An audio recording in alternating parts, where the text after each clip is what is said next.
Hey friends, and welcome back to another video. So today's video is going to be a quick walkthrough of this homeschool planner that I created. Now, I tried to do a paper planner last year. I've been using a digital life planner for quite some time now, but for homeschooling, I just didn't really know what to do, all the planning and tracking and curriculum and lesson planning and all of that. So I just found some printables, but I found that to be way too overwhelming and just bulky and in the way. So I've actually created this digital homeschool planner, and I'm finding it so much better, not only because it's just smaller and compact and I can access it from my phone as well when I'm out and about and I need to pick up supplies or whatnot, but because I want to do a lot of tracking, and year after year I can add to this planner. So this is going to be where everything homeschool lives, and I love that about the digital planner. So here's our front page. Just quickly, these two little flowers at the bottom, they are going to lead you to the home page, which are already on the white flower, and the pink flower actually leads you to the sticker page here. Through the side here, and we obviously have all of the months, so they all look the same. I'm going to end up on March here. I've already filled in the numbers for time's sake of this video. So I left this undated because I want to be able to use this over and over and over every year. It only takes a minute to jot in all the days of the month. So I would just much prefer this be undated, and then I can add to it year after year. So I'm going to show you quickly how I macro plan for a month and how I would use this planner. So there's a couple things I do to make this quick. I don't want planning to take a ton of time. I think when planning takes a lot of time, you're just not going to do it. So you want to keep it quick and simple.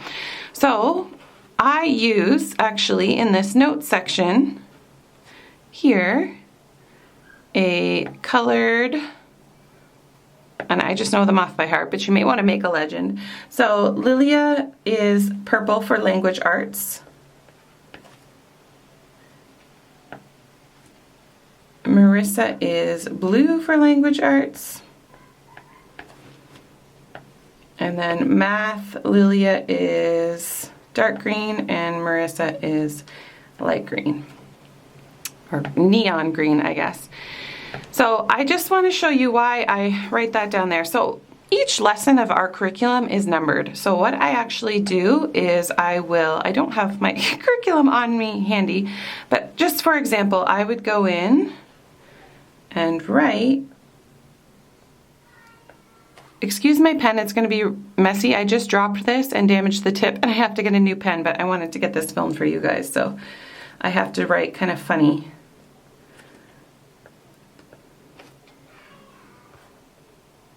So as you can see, the weekends are here, so when you make this big, you can just cancel out the weekends if you don't homeschool on the weekends.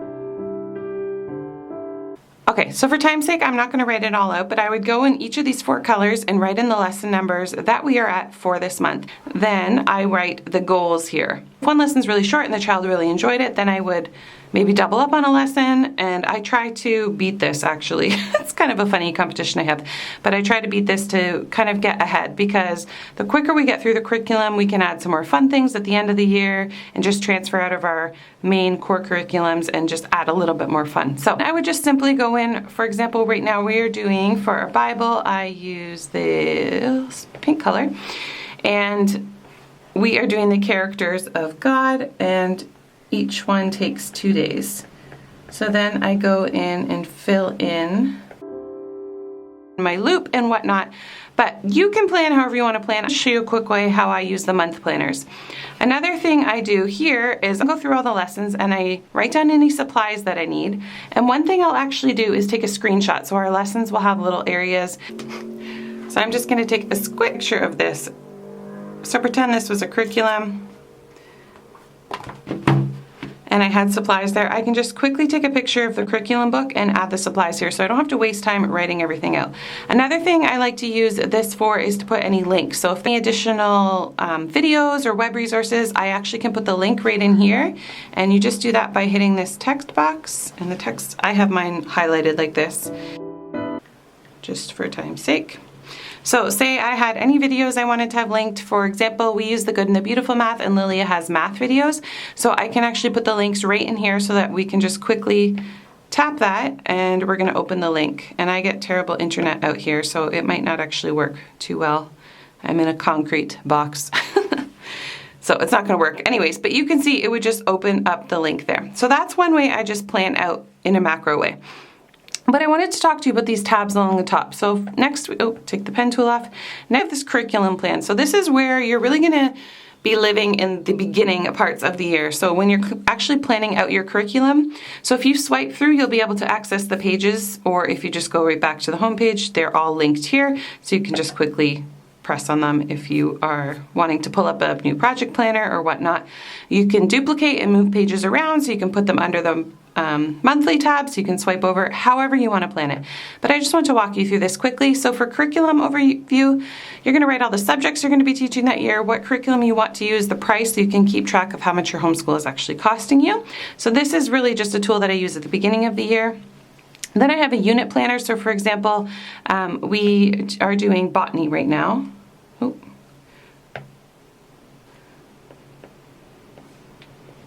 Oh, I can't wait to get a new tip for this pen. This is hard for me to write like this. Anyway, so I can just jot down the curriculum if I'm maybe using 2 curriculums or whatever. There's lots of space there. I like to plan a field trip associated with a specific unit. Any activities that are in the curriculum, I just write out so we know, and I'll write out the date so I know roughly when we're doing them. Additional books the curriculum recommends, or additional books that I found based on research, web resources, and here is often where I do the little trick I just showed you, where I link to any pages so that they're just super easy and quick to find. I'm not, the day of looking around trying to find the link to this certain documentary I wanted to show the kids or whatnot. Any supplies listed. Here it's kind of small to do the picture, so I do that more in the month page, but if there's any big supplies or I have to go somewhere out of my way, which in Nicaragua is a lot, I write that in there, and then any notes. Next in your curriculum planning section is the project planner. So we do a project that I pick, but the kids also do several smaller projects based off their interests throughout the year. So I really thought this project planner was a helpful tool. So what's the subject? What is the due date for the project? What is the problem or question we're trying to solve or learn about with this project? What are the expectations? What is the information I'm expecting the child to give to me? They'll do some research some books to help them with the project. So I actually do this page with them together. Again, web resources, so I know what they're looking at on the web, what supplies they might need, and what's the model. Is it a poster board? Is it a Google slideshow? Is it a simple Google Doc that I want them to send me? What is the model? So then I can actually take this and print this out, and the child can put it in their binder so that they know all of the expectations, they have all the resources, whatever they need for that specific project. So I really love and use this project planner page a lot. The next tab is our yearly planning. So we have 6 tabs within here. Again, you're going to do most of this at the beginning of the year, but you can add to it throughout the year if you plan in quarters or however you do it. So first I'm going to go this year at a glance. So I'm going to release inserts to put in the new years, but here we have 2021 and 2022, and this just gives you a quick yearly calendar at a glance. So if your battery just died there, so I'm not exactly sure, so I'm just going to start again. So you would use this, one way I use this is one highlighter tool here, and I will plan out when we're off. So for example, the kids would have a spring break this week. I know we're not doing school. We don't do any school in July and August. Whatever your breaks are going to be, or if you're going on a trip, you can just look at the calendar for the year and block that all out. Another way I do this is I actually write in the week numbers. I can't remember exactly what week we're at right now. I feel like it's like 27 or something, but let me change this to black. I would actually just write in here in between what week number we're on. We do, so I would skip that week because it's off. We do roughly 42 weeks of school. Some people do all year long, some people do shorter, some people school on the weekends, however you do it, but this is just giving you a year at a glance how to plan that all out. So take our pen tool off, I'm going to go back to yearly here. Next, we do education goals, and I fill this out with the kids. So, for example, a couple of the goals my daughter had this year was to learn 2 new songs in piano, to read 140 novels, to complete 3 projects, was on Braille language, to be at a certain spot in Spanish. Anyway, so we filled this all out prior to, so we can just go back and reference this page so we know we're on track, where we need to get caught up with things. I just really enjoy this education goals page and doing this with your child. A theme for each one, so when we're doing additional curriculum or if the kids are doing something more fun, we base it off the theme. Obviously, Thanksgiving, Christmas, January, we had the theme of organizing. February was the theme of love. So we just incorporated different things based off that theme of the month. And then next we have trips and events. And again, I like to schedule one thing for each homeschool month that we do so that they have something to look forward to. It's based on a unit that we're doing in science or whatnot. I just like to schedule that and kind of have a rough idea. I do this kind of quarter by quarter. I don't plan this out yearly, but that just gives me an idea. And we start in August here because I know most people start August, September, their new school year, so I decided to do it like that. And yearly, we also have a book list and a supply list, so title, author, and price if you're just wanting to keep track of what books you're going to need to purchase, and same with supplies, subject, what's needed, and price. If you want to plan this out far in advance or more detailed, you can duplicate this page. You simply duplicate it by going in here, hitting the little arrow, duplicate, and then you have this other page that you can then, if you go back here, then you can then move this. So if you want to put this with, hold that duplicated page down and move this. Say I wanted to put this after March, so that when I'm in March, I can swipe over and see any supplies that I need to get. We can easily do that without breaking any of the links as long as you duplicate and move that page that you duplicated and not the original. So let's go back to yearly here. That's everything in yearly planning here. And I also wanted to show you down here we have line and graph. So if you just need to make a quick note or whatnot, any of these tabs here have these quick links to a piece of lined paper or a piece of graph paper if you're writing something out or drawing something out. If you just need a writing surface when you're teaching your child something, these are just really handy to have. So I've enjoyed having those there. Next, we have this lesson planner. So we have 3 planners, and then actually at the very end of the planner, there's a bonus daily planner.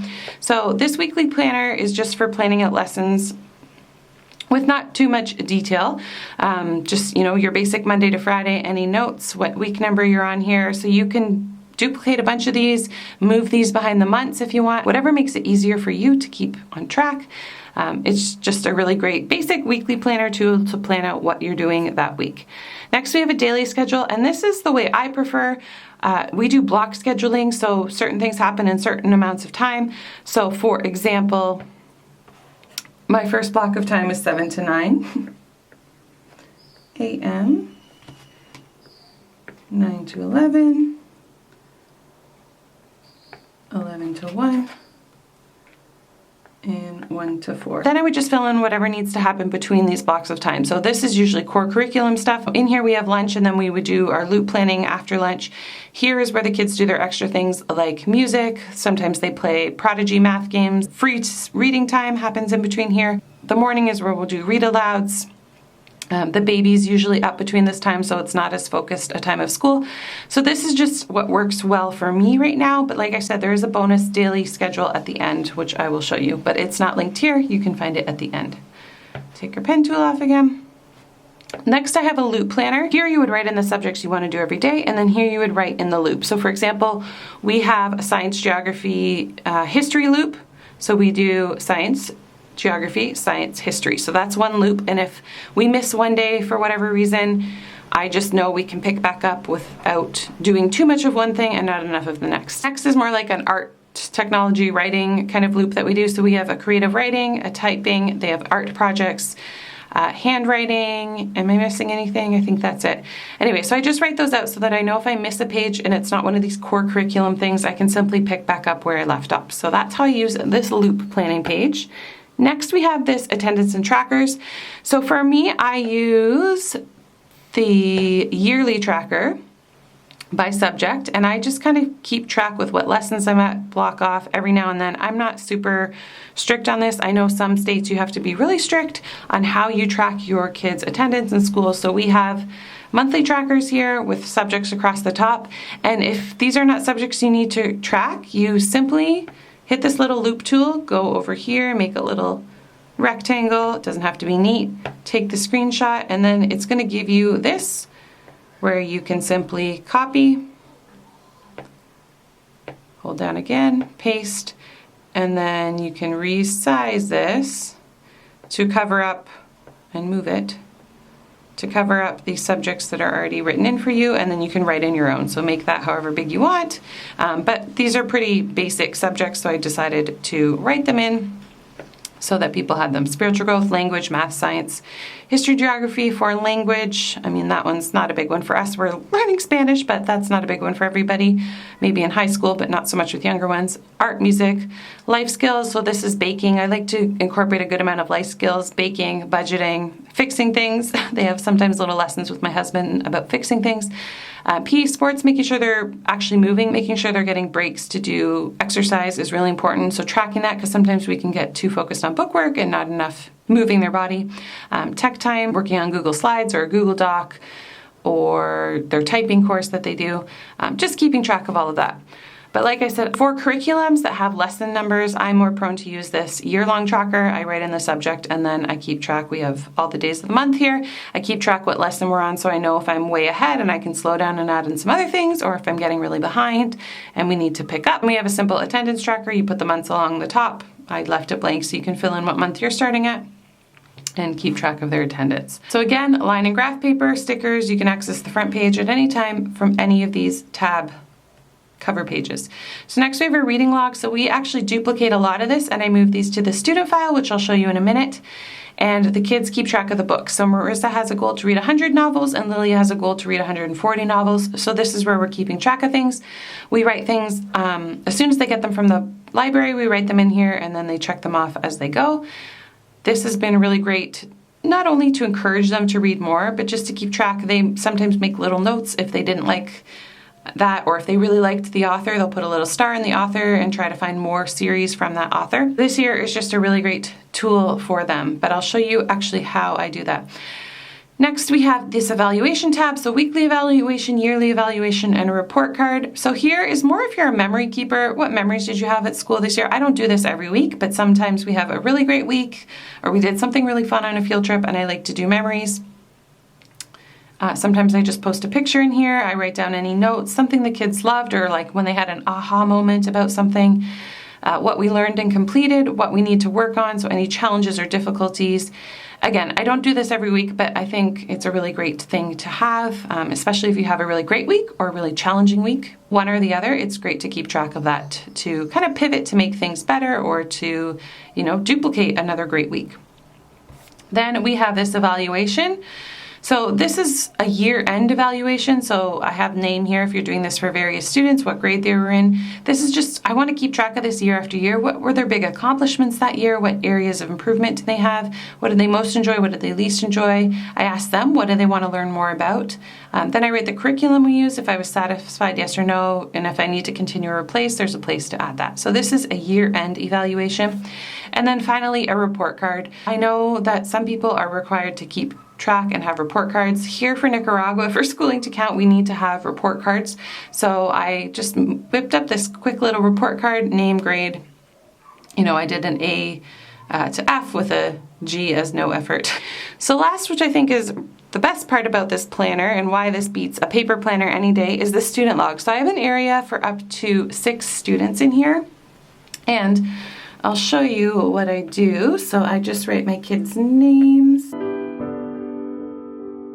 So each of these tabs are linked to a student file. So again, I would write their name there, and then any of the evaluations, the education goals, anything I want to track, their reading log, I actually move by clicking on these 4 little dots, duplicating whatever page I want and putting them beside the student file. So it would be Lilia's, and then Marissa's, Rosie's, and then there's extra tabs there if you have more than 3 students. But I would move things right behind this tab so that when I'm open on this page, I can then simply swipe over. I haven't done it, but I can simply swipe over and see all of the tabs for that specific student. This is the game changer for tracking things year after year, is that you have your own student file, so you can keep all of their homeschool records under their file as they go. Their education goals, their evaluations, so you can see how they improved over the years, something they really struggled with. It's just a great place to keep everything. So that's really the best part about having this planner. And again, the white flower takes you back to the front. Oh, and let me just quickly show you stickers. So we have to-do list, chapters, due, fall break, spring break, winter break, summer break, then just some little decorative things to make it fun. Some people are no nonsense and they just like to write things in. I like to make it pretty sometimes. So when I have a little extra time, I do this. I use this little school bus when we're going on a field trip. because I'll look at this with the kids and then they can get excited about when we have a field trip coming up, or they know when something is due, or chapter 1 for the read aloud and when we need to get a new read aloud. So this is just a great little visual, fun way to plan things as well. So I hope that was helpful. You can purchase this off my website or also off Etsy. So I will leave that all linked for you if you're interested. But this has really been a game changer for me, just staying organized and staying on top of things. I just found I was a little overwhelmed with all the planning. I mean, I had a lot of other things going on last year as well, but this has just streamlined the process for me so nicely. So I'm really enjoying this. If this is something you think you might enjoy, you can get it from the link below. Anyways, thanks so much for watching, and I'll see you guys on the next video. Bye.